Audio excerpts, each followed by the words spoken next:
कबीर जी की वाणी से जाने परमात्मा का स्वरूप कैसा है। अब वाणी देखिए, पहली मन में सिमरो सोई, तासम तुल अवर नहीं कोई।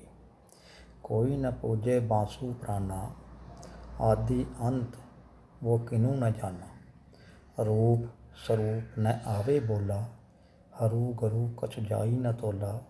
भूख न तृष्णा यानी कि प्यास, भूख न प्यास धूप नहीं छाई। सुख दुख रहत रहे सब माही। अविगत अपरंपार ब्रह्म, ज्ञान रूप सब ठाम। बहु विचारी कर देखिया, कोई न सारिक राम। अर्चिंत अविगत है निर्धारा, जान्या जाई न वार न पारा। लोक वेद थे रक्षे न्यारा, छाड़ रहो सभी संसारा।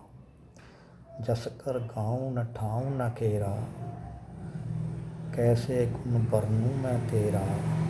नहीं तह रूप रेख गुण बाना, ऐसा साहिब है अंकुलाना। नहीं सो जवान न बिरद नहीं, बारा आपे आप अपन नापो तारा। नहीं सो दूर नहीं सो श्यार न्यारा, नहीं सो तात नहीं सो श्यारा। पुरुष न नारी करे नहीं किर्रा, धाम न व्यापे पीरा। नदी न नाव धरनी नहीं धीरा, नहीं सो कांच नहीं सो हीरा। कहे कबीर विचार कर, तासु लावो हेत। वरन विवर्जित रहे रहा, ना सो श्याम न सेत। ना वो बारा ब्याह बराता, पीत पितंबर श्याम न राता। तीरथ वर्त न आवे जाता, मन नहीं मोनी वचन नहीं बाता। नाद न बिंद ग्रंथ नहीं गाथा, पवन न पानी संग न साथा। कहे कबीर विचार कर, ताके हाथ नाही।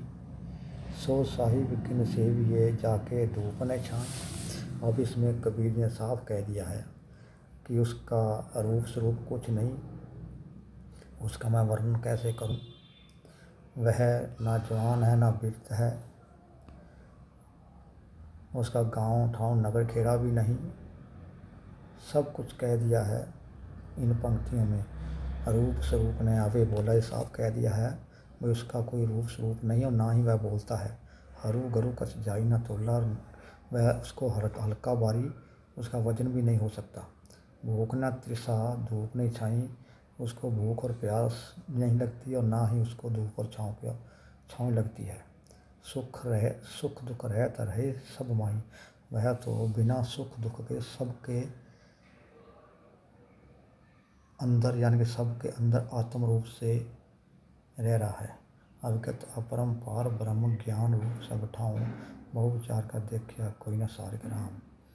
यह भक्त कबीर जी की वाणी साफ कह रही है कि उस परमात्मा का कोई रूप स्वरूप नहीं है। यह भक्त कबीर जी की 12 पदी रामायणी है। ये कबीर ग्रंथावली में है, इसमें कहीं भी नहीं लिखा। उन्होंने ये लिखा लोक वेद से अच्छे जाना, वैसे लोक वेद से न्यारा ही है। गाँव न ठाऊँ न खेड़ा, उसका कोई गाँव गूम कोई नगर खेड़ा नहीं है। कैसे गुण वर्णूं मैं तेरा, कहता है परमात्मा तेरे गुण, कबीर जी कहते हैं हे परमात्मा मैं तेरे गुण कैसे वर्णन करूं।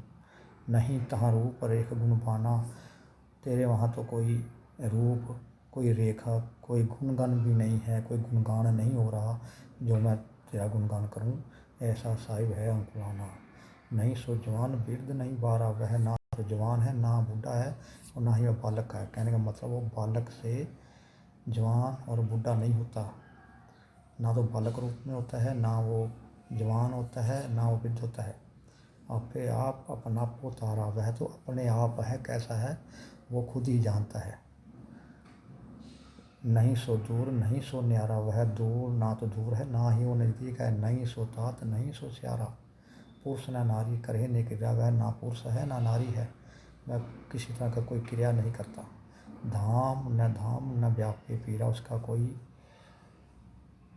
उसको घाव नहीं लगता, ना उसका कोई धाम या कुछ नहीं, उसको दर्द तक नहीं होता। नदी नाव धरनी नहीं धीरा, नहीं सो कांच नहीं सो हीरा। अब बताओ, जब भक्त कबीर जी ने साफ कह दिया होगा, उसका गुणगान कैसे करूं, उसका तो कोई रूप ही नहीं। हर ये कुछ लोग कहते हैं कि उसका रूप है, वो तख्त पर बैठा है, वो आकार में है, लेकिन खासकर ये इनकी गलती में इनको बताया ही ऐसे गया है। ये तख्त का मतलब ही नहीं जानते। तख्त का मतलब होता है शिखर, सबसे ऊंचे शिखर पर है वो, ये होता है तख्त का मतलब। कबीर जी की इस वाणी में साबित हो गया है कि कबीर जी निरंकार परमात्मा के ही भगत थे